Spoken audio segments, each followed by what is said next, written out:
Welcome to Learning to Glow, a show about wellness, skin health, and self-development. I'm your host, Jess. I'm a mom, entrepreneur, and skincare expert. I'm so excited to share tips on how to achieve healthy skin and bring amazing guests in the field of health, fitness, aging gracefully, and personal growth. Let's explore all different ways we can take care of ourselves as women, both inside and out, to truly shine. So let's get glowing. Hello and welcome to the Learning to Glow podcast. Welcome back if you've been listening for a while, and welcome if you are new. Thank you so much for joining me today.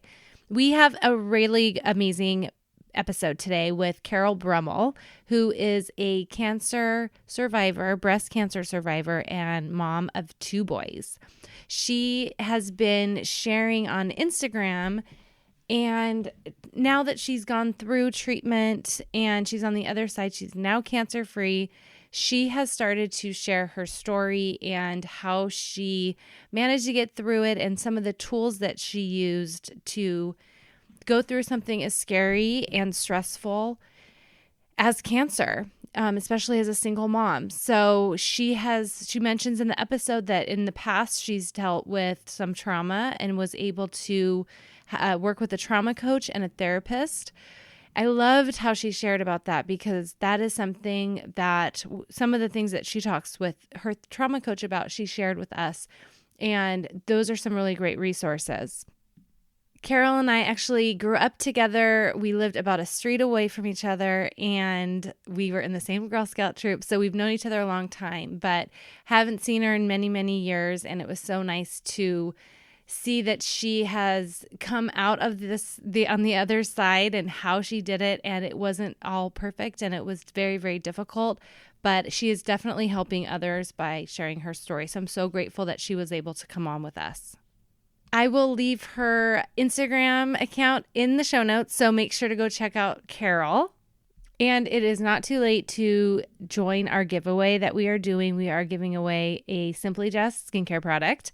And all you have to do is take a screenshot of a review that you've left and send it to us either at Simply Jess Skincare on Instagram or send it to our email, which is linked in the show notes. And if you haven't left a review yet, this is your perfect chance to do it. As soon as it's uploaded, you can take a screenshot and send it over. We appreciate all your reviews. We read every single one of them. And our latest review is, "I love this podcast," as the title. "Jess is so easy to listen to. She has great guests, and I'm learning so much. Each episode gets me motivated to make some positive changes or look into the new ways to help myself. I love it," which is absolutely the reason I created this podcast in the first place. So thank you. I love it. It helps me keep going for sure, because not only am I learning so much from my guests that come on, they're amazing. I'm so glad that I can share it with others. So I hope you enjoy this episode with Carol, and here she goes. Hello, everyone, and welcome to Learning to Glow. Today we have Carol with us. Carol, welcome. Thanks for being here with us. Thanks for having me with you here today. It's great to be on. So happy to see you. Actually, Carol and I grew up literally one street away from each other in San Juan Capistrano. So it's been years since we've seen each other, but growing up right down the street, it's so much fun to see you.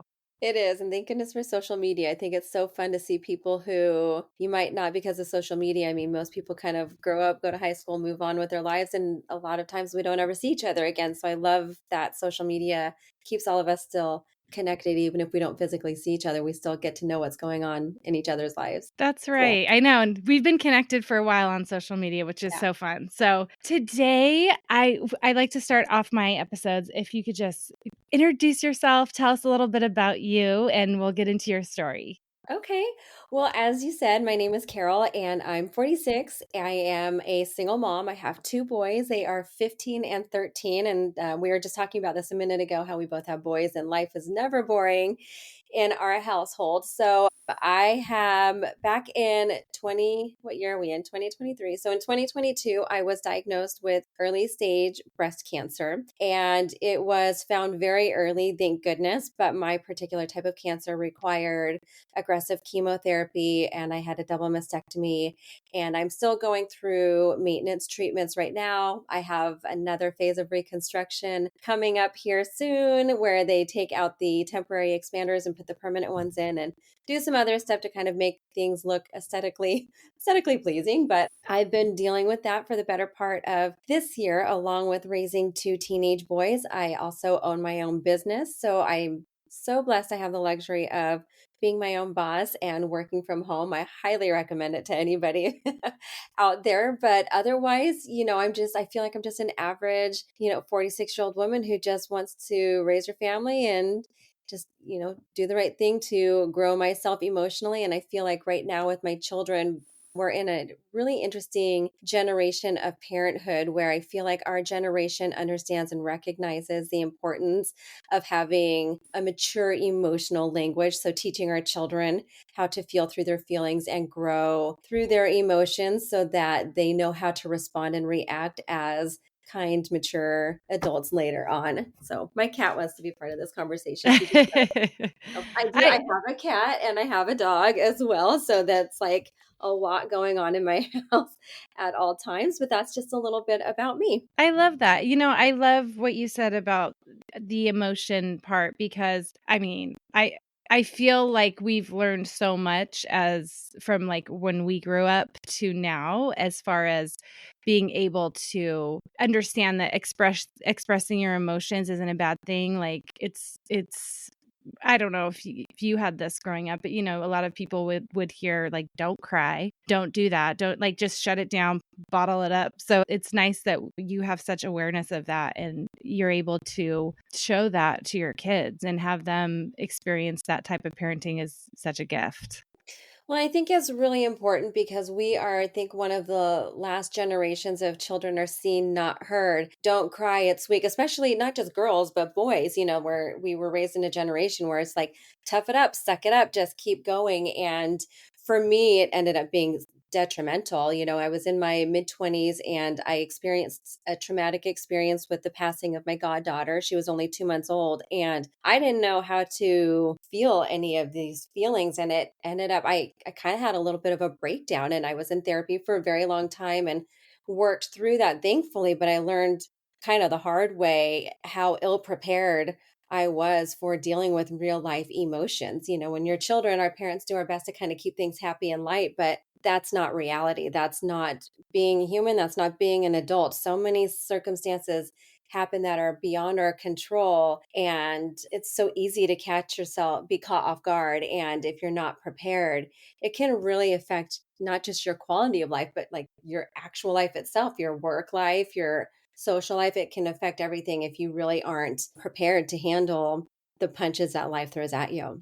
It's funny that you mentioned social media earlier because that is how I connected with you. I saw you start to post and I was like, when you see someone going through what you went through and battling something as severe as cancer, being a mom, having, to take care of your family. That's why I reached out because I wanted to see how you were. And I was just like, this is a big burden. And like going through that, I thought, oh gosh. And I saw you sharing a lot of now posts like after you've gone through it, and that's why I wanted to have you come on and share that because I know you're really open to your story. So going through what you've been through, tell us a little bit about what that was like and how you dealt with your emotions. And after having that experience in your 20s, having therapy, like what did you do? What tools did you use? How did you cope and get through that time? I'm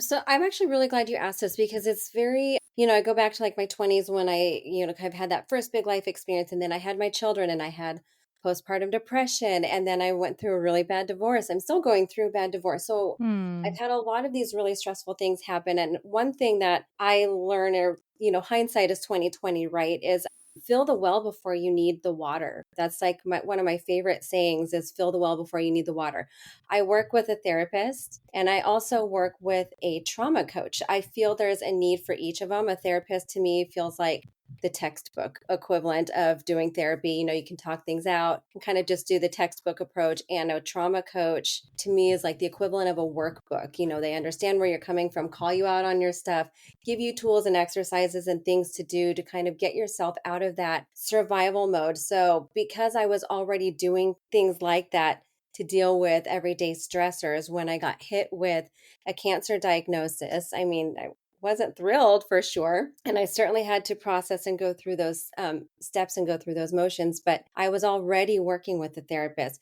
I was already working with a trauma coach. And I was in a position where a couple of things kind of happened where I knew like, I know to acknowledge that this is hard and this is stressful. And that for me has been like the biggest source of, I don't even want to say comfort, but a lot of times I find that all humans, not just me, we try and fight those feelings and try and find ways around it. I don't drink or do drugs or have any vices, but a lot of people do. And I don't judge anybody for that, but a lot of people do that to try and make the feeling go away. And I've learned that acknowledging that this is going to be hard and stressful and just giving it a seat at the table and just living with it and just accepting that this sucks. There's no way around it, and just accepting that this just is going to be here. It's going to stay. And I don't know what I'm going to feel. And I don't know when I'm going to feel it. But when I do, it's also for me allowing myself the space to feel it. So, I cried, I screamed, I would absolutely have these moments where I just let it all flow and let it all go, because accepting it allows you to feel it, and allowing yourself to feel it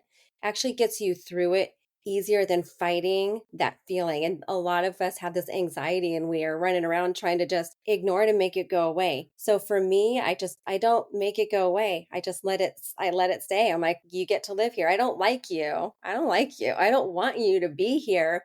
But if you're going to be here, let's sit down and we'll just walk through this together until it's gone. So I knew, like I said, I filled the well before I need the water. So I already kind of had the mindset of being able to acknowledge that this is going to be hard and stressful and to feel what I needed to feel.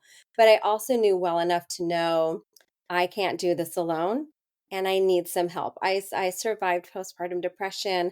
I've survived some really hard times by going to therapy and stuff. I never took medication before, but when I got my cancer diagnosis, I knew I needed something in that moment because I wasn't going to be able to get through it alone. I needed something to help. And so that is also to me really important, is to understand and acknowledge that it is okay to get help. It is okay to take medications. Sometimes it doesn't have to be permanent. I'm a very all natural person. I don't even like to take Tylenol usually, but I got my diagnosis and I'm like, give me the Xanax. Like, I'm not going to apologize for just taking the edge off. It doesn't make the feelings of what you're feeling go away, but it allowed me to just kind of be able to sleep and be able to function well enough so that I could absorb it and so that I could feel what I needed to feel without that rumination going on in my mind. And a lot of us, especially as women, as moms, we have a thought and it fleets. And all of us women, I shouldn't say all of us women, but I think it's a very female trait that we are worst case scenario people in general, right? Like, you get a splinter in your finger and you're like planning your funeral because you've died from a staph infection from this splinter in your finger. I know it's like, it sounds extreme, but when you get a cancer diagnosis, obviously a lot of things ruminate. So I knew that I needed help. I knew I needed help beyond therapy and trauma coaching as well. So I contacted my doctor. We talked it through and decided the best medication course of action for me to do on a temporary basis while I was going through my chemo process. And that I will be forever grateful for that, because it's what I needed in that time. And I did take anti-anxiety medications. And then after that, I weaned myself off of those and started myself on a CBD regimen, which for me personally has been actually a lot better for me in the long run to just kind of help reduce stress in general. So those were just some kind of things that I did in the beginning. But the most important thing for me was surrounding myself with family and friends and good energy only. And you find out really fast just how small your circle is. And it's a blessing in so many ways, but there is some heartache and disappointment because people in your life who you think might show up and rise to the occasion, they don't. And cancer is a very scary thing and they're going to handle it their own way. I don't even judge them for that. But if it's too much and they're not so in your life, it's okay. Just let them go. Don't try and be there for everybody. Just you're here to take care of yourself. And it's amazing how much you just learn to let go when you're going through this process, but surrounding yourself with good people only, and only allowing good positive energy to be around you. I made choices very early on. If somebody was, if I felt the energy was negative, or if I felt that it was taking away from my healing process, I just walked away from it. And I really had no problem with that. And I don't know if that's cancer, if that's age, I don't know what, but it just you lighten your load emotionally and you just kind of let everything go. So those were, you want to make sure you have a really strong support system. It's so, so important to have that. So those were some of the things that I did, especially in the very beginning. And going back to filling the well before you need the water, a lot of things that my trauma coach taught me and walked me through were things that we can do every single day. Grounding and prayer and meditation. So each morning I wake up, and I'm not a 5 a.m. wake up person. I know a lot of people are like, you have to wake up early. No, just wake up when you wake up. But before I get out of bed, I always set my intentions. There's a really great app called the Think Up app. I don't know if you're familiar with it, but you can. No. It's a free app you download, and you can record your own self saying your meditations. I am healthy. I am healed. I am whole. I am successful. Whatever it is you're wanting to meditate and manifest on, it's your own voice recording. And so I turn on that recording in the morning and I lay in bed and listen to my own affirmations, my own meditations.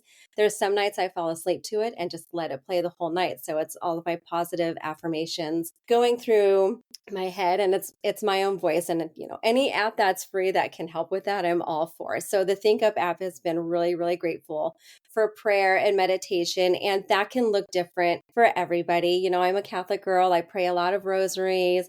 I go to church. When I couldn't go, I would watch church online, but whatever that looks like for you, it's so different for everybody, but we all have our own experience. But I would certainly suggest starting each morning with a little bit of meditation and prayer and setting your intentions for the day. And then I get out of bed and I go into my backyard and I do grounding work. And it takes less than a minute, honestly. I just walk barefoot in my backyard and I kind of do the 5, 4, 3, 2, 1 method.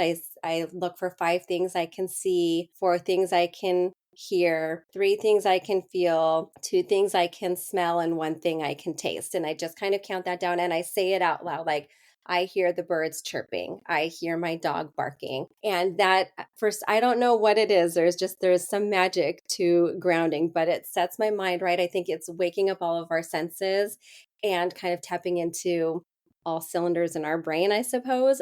I know there's a science behind it. I don't know what it is, but I do it. So setting my intentions, doing prayer, meditation, and then going into grounding. And then another thing that I do, especially when I'm feeling extra stressed or extra heightened, is I do tapping. And if you've never done tapping before, there can be a pattern and a rhythm to it, but typically you start off with your hands looking like you're kind of karate chopping, and then you start tapping parts of like your forehead and your cheekbone and your chin. But when I'm feeling extra stressed and heightened, I just start tapping anywhere. I don't think it even matters where, but it's a really great tool to kind of take your brain from survival mode into a less heightened state of mind. So that was really, really helpful, especially when I'm going through chemo and especially in the earlier stages. And I would just, sit there and just, take my 2 fingers on my right hand and start tapping on my hand or tapping on my wrist, tapping on my forehead. And oftentimes while tapping, I will say my mantras: I am whole,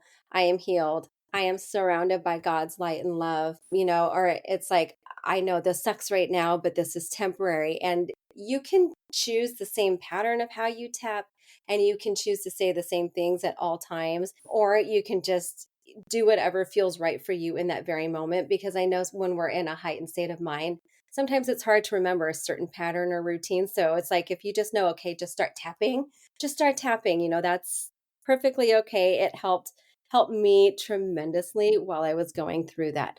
So those were a lot of things that I did while I was going through the motions. But I think one of the most important things that I did was I had some sort of routine. So, the prayer and the meditation and the grounding, that's a mental routine. I also had like a very physical routine. And there are days that you don't want to get out of bed, whether you're going through cancer or not. Let's face it, there are days when we just need to cocoon and not do anything. There's days where we're all going through stuff. And so it's like, okay, if all I'm going to do this morning is get up, make my bed, and wash my face, that is good enough. So having a physical routine, taking care of yourself, not just emotionally, but physically as well. So for me, that's what that looked like is I would, okay, Carol, get up, go wash your face, change your underwear.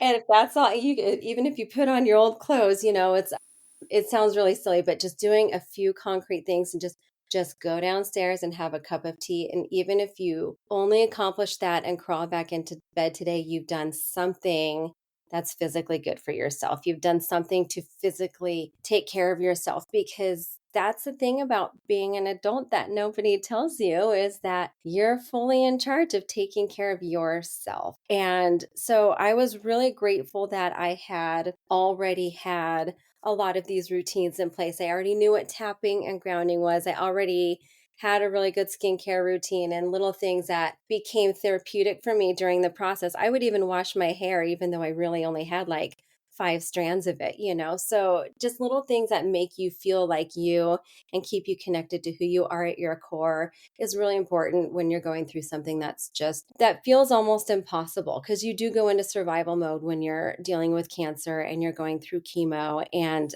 it's so important that in whatever you're going through, you have to tap into staying attached to who you are at your core, even when you don't feel like it. And honestly, some days you just have to force yourself to do it.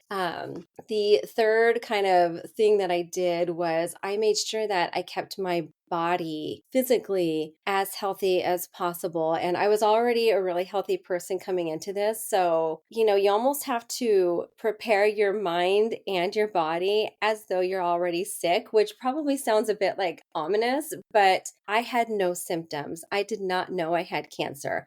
I get my screenings every year, and they found it on an ultrasound, not on a mammogram. I never felt a lump. So when my doctors and everybody did all of the blood work, it was a little crazy. They're like, we don't know why you have cancer. There should be no reason. You're so healthy. But because I was so healthy, I was able to tolerate my treatments physically. And because I have been doing the work beforehand, I was able to navigate through the toughest thing anybody could go through emotionally. And because I had other healthy habits in place, I was able to stay connected to myself during such a challenging time. Now here I am months later. I've gone through chemo.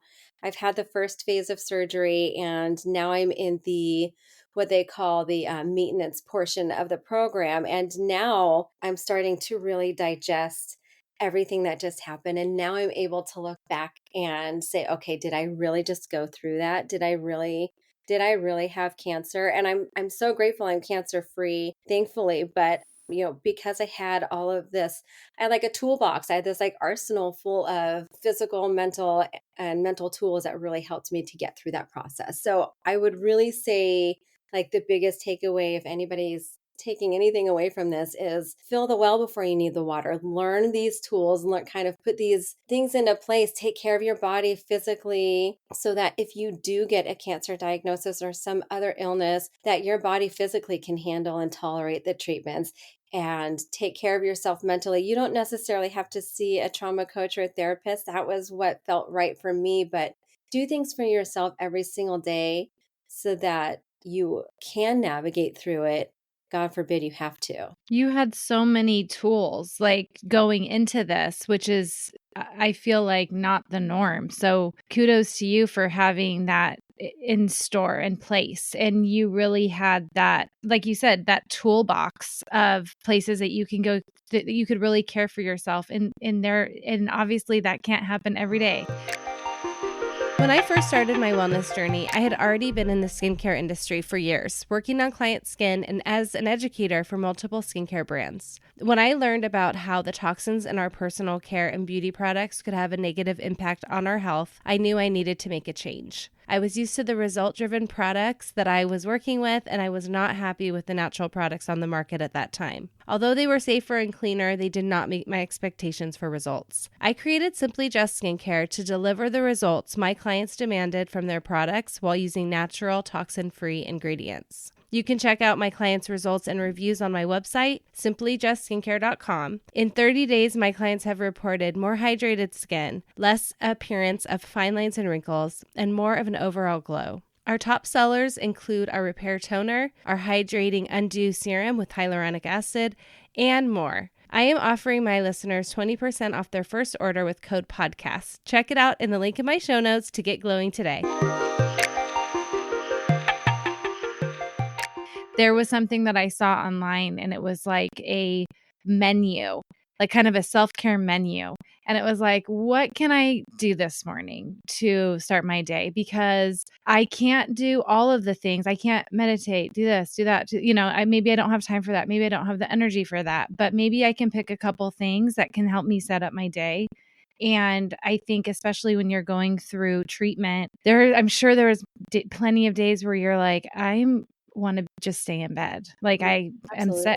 I don't feel good. And having, maybe that, like you said, getting up and washing your face. And even if that meant putting your same pajamas back on and going back to bed, just helping you care for yourself in the way that you can in those small ways.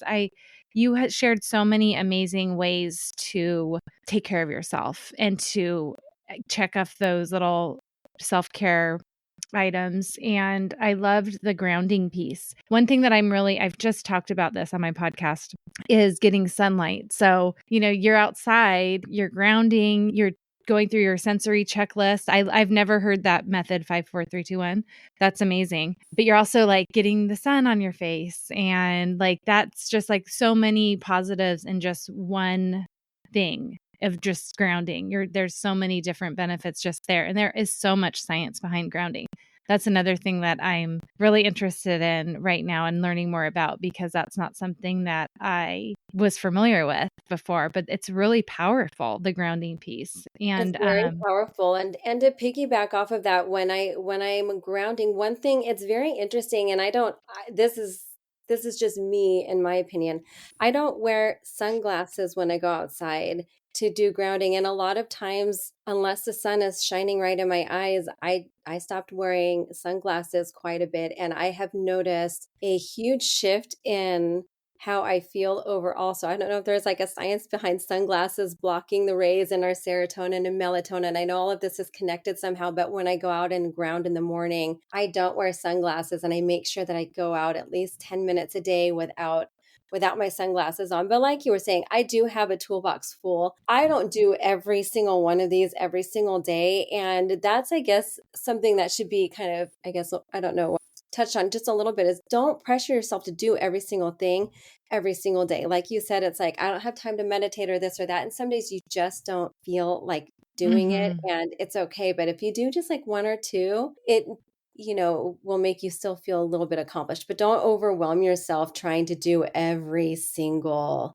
thing all of the time. No, you can't. And then I had another podcast where I just had this podcast recorded where she was talking about affirmations, like you were saying. And yeah, like we can't feel that pressure, especially you see these people online, they're like, what I did in my morning routine, and it's like completely perfect and it takes 3 hours.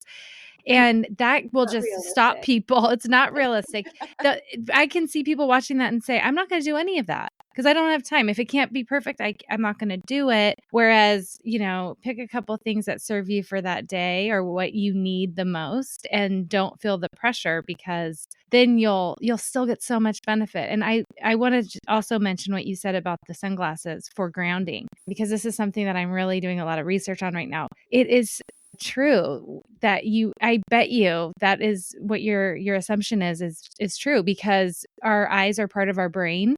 So those sunglasses do block that process of helping with your cortisol and melatonin levels. So you're right. Like if you're going to go outside and get that light, definitely do it without glasses, especially if you're getting that 10 minutes in the morning. And like I've been even going outside during sunset. because that helps on both ends of like, that just helps promote your sleep and your energy and all of that good stuff. So I wanted to circle back to one other thing that you mentioned in the very beginning about allowing the feelings that you had, because I think that's such a good point that I want to just touch upon. When you were going through something that was so stressful and scary and anxiety ridden, I think a lot of people, and I think this is true with cancer. I've had a friend with cancer, and it's that like you have to be positive all the time. And I think that is not true. And having, like you said, allowing those feelings, because then your body can process them and then you can move on and get to the other side. Otherwise, they're still there. You're just pretending that they're not. So, can you talk a little bit about that and how you did that, and was that something that you knew to do before you even went in this? I mean, yes and no. It's one of these things, you've got a toolbox full of tools, but sometimes you kind of forget, It's like a makeup artist with 100 brushes, and it's like, oh wait, I forgot I loved this one. I'm going to use this one today. And I think that once I got to that point, I'm in the very beginning, I was like, there's this freak out, and that's when I'm like, I need help, I need medication. You kind of have this freak out, and then as you start to it's very overwhelming. You start to go through appointment to appointment, and it's kind of like a deer in the headlights. But there for me came a moment where I remembered how dangerous it is to try and fight those feelings. I mean, every organ in our body serves a purpose, right? And it's there for a reason. Our liver and kidneys are there to detoxify. And so, our brains and our bodies are meant to process an emotion and process something from start to finish. And the more you hold on and try and fight it, you're holding on, and it can actually harm you in the long run. Stress is so bad for our bodies in so many ways. And so for me, if it came up, I just allowed myself to feel it. Thankfully, my kids were at school a lot of times, and there were days they were at their dad's. They sometimes they weren't with me, so sometimes I would just like, okay, I know I'm feeling this and I know I need to feel it, but I have to give myself a moment to like, I'm going to feel this tomorrow, not because I'm trying to shove it down, but I need to be present here for my kids right now. So being a mom right now is the priority. Like, don't worry, I'm going to circle back around to you. I'm going to feel you. But there'd be moments, especially at nighttime, I was really restless, and the steroids they put you on, they make you feel just out of your mind anyways. And there's moments where I would physically just scream. I would just let it out, just this almost primal scream. And it's just, and then you can almost like take a deep breath. And, sometimes you're just watching TV and it's something really silly and you're just crying. And so I would just let myself just cry and cry over a commercial. It's like our bodies can release it at very unexpected times. So in those moments, I would just feel it, and I never tried to hide it from my kids. That was the other thing, is I allowed my kids, mom's just having a day. I allowed my kids to know and understand right now in this moment, I'm not okay, but I'm going to be okay. And I think it's so important for kids. Like, they're probably going to worry about their mom a little bit, but my kids stayed kids. I didn't put my journey or my burden on them, but I also didn't try to hide the reality of everything from them either. They knew the medications would make me tired or this or that. But if I was feeling something, I'm like, I'm just, what, guys, I'm just having a minute today. And it's not on you. This is on me. I'll be okay in just a little bit. But right now I'm just not okay. And I think that was really, my kids are actually doing so amazing. I have them in therapy as well to get them through the process. And their therapist was like, they're fine. They're okay. And maybe it's because I just allow them to know that like, it's okay. And when you're going through that and feeling the feelings, a big part of what helped me accept and understand it is I know it's temporary. And that was like that was probably like the biggest tool of everything in accepting, like, if I'm feeling agitated or I want to cry or I want to scream or I'm feeling scared or anxious, when I say offer it a seat at the table, it's like have a seat, but acknowledging that that's also not going to last forever is so helpful, because it is all temporary. We can't all be like super happy all the time. There's, even if you don't have cancer, there's a lot of situations that happen in life that are scary. Maybe you have a friend who has cancer. Maybe, you have a child with something that, maybe they have a learning disability, or, everybody's stress factor is something different. Mine just happened to be that I got cancer and got through it, thankfully. But that could look different for anybody. And so it's always temporary though. And that's the one thing I've just come to learn is you're always going to get through it, emotionally. And luckily my diagnosis, I was caught early, and I was even with an early diagnosis, I still had to go through the chemo and the treatments, but I knew going into it that I was going to be okay. And so a lot of that was really helpful in knowing that this is all temporary. So I don't know if that answers Yeah. your question. I tend to Yeah. go down these rabbit holes of ranting, but it, No. it's not a one size fits all. But I tell my kids all the time, feel what you need to feel, because the feelings and the emotions, those are real and true. But what you have control over is how you choose to react and how you choose to behave. I always say, like, you can be mad, but you can't be mean. One is a feeling, one is a choice, and one is an action. And so all of this is scary, but I'm not going to let it change me at the core of who I am. I'm still going to be a good, kind, decent human being, and still going to move on with life. And I'm still going to be positive, and I'm still going to put myself out there in hopes that my journey and my story helps and inspires people. I never want to use it as an excuse to become a different person and to like become mean or awful or jaded. And some people can do that. I've met several people going through this process, and they're so mean. And I'm like, okay, well, doesn't change who you are it does, but Yeah. you can still, the action is different than the emotion, I guess is what I'm getting at. And so I allowed myself to feel the emotions as much as I needed to. That's so great. I can relate with crying at the commercials. And that's just I've always been so such a emotional feeler. Yeah. And I've had times where I'm watching a Disney movie with my kids and they're like, "Are you kidding?" I'm like, "No, this is No. real, This is a sad part of the movie." And my kids are just blown away by how I can get so emotional, but I'm not keeping it in. Let's put it that way. And Don't keep it in. I think it's don't so dangerous. I think it's more dangerous to keep it in than it is Yeah. to let it out. And if you do start walking the path of letting things out, just give yourself grace and know that, like, it's not always going to be perfect how it comes out, and it might come out at an inopportune moment, but give yourself some grace. Just give yourself some grace and just keep putting one foot in front of the other, and just, keep marching along. Well, I'm so glad you're sharing your story and what you've been through, because you do have so much wisdom on this topic and so much that could be beneficial for others that are going through what you've been through. And if someone's listening that's going through this, or a loved one is, do you have any other piece? I mean, you've shared so much, but is there any other tips or advice that you would leave with them? Yeah, I think if you're walking through this journey, first of all, don't do it alone. Make sure Yeah. you've got people you can talk to at all times. Have, even if it's just one person that you trust with your heart and your emotions, just make sure you're not doing this alone. And like, that can look different for everybody. I'm not married anymore, so I don't have that spouse to lean on. So for me, I leaned on my mom, my sisters, my dad, my family, and I leaned on my faith tremendously. If you have a loved one and you're walking through this with somebody, oftentimes what I found is, like, everybody wants to help. How can I help? How can I help? What can I do for you? People going through this process, it's so overwhelming that we kind of just need you to just show up and just do stuff. If you're going to help, just physically show up. Sometimes the question of what can I do to help, just that question alone can be overwhelming. So, I had one of my cousins would just show up on a Thursday night, and he would just knock on my door and come in and feed my kids, help them do their homework. And I didn't have to ask him to do anything. He just showed up and just did stuff. And so just show up. And we all know people need to be fed. We know laundry needs to be done. We know that there's like all of these everyday things. So I think a big thing is don't even ask them how you can help. Just say, are you available Thursday? I'm going to come over to your house and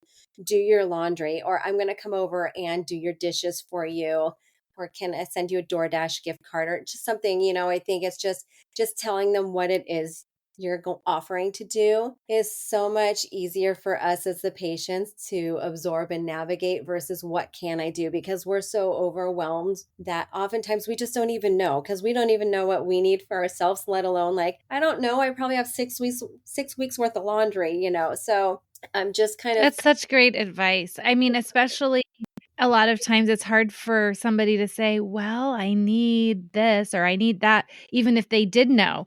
It's like, take that off their burden. You don't put that on them and just go and do it. Go hang out with them and see for yourself, I think is such great advice. So Yeah. thank you, Carol. This was incredible. I am so glad that you're cancer free. It sounds like you will continue to be sharing. Do you want to share where listeners can find you? Yes, I would love to, but it's funny. I just changed my Instagram handle, and you're kind of catching me off guard because I don't even remember what I changed it to because I recently changed it. You'll So email it to me and I'll link yes, it in the show yes. notes. I'm like, you're making me think it's not like my full name. I don't know. You get into these weird moods and you change your handle and then you can't remember it if you don't write it down. It's like, but I will get No that. worries. Yes, please follow me. I would love that. Yes, go follow Carol. And thanks for all your wisdom that you shared with us today. This was incredible. And it's so good to see you and so happy you're doing better. Thank you for having me on. Have a great day. Thank you for listening to this week's episode. Please subscribe and review so we can reach more people who want to learn to glow alongside us. See you next time.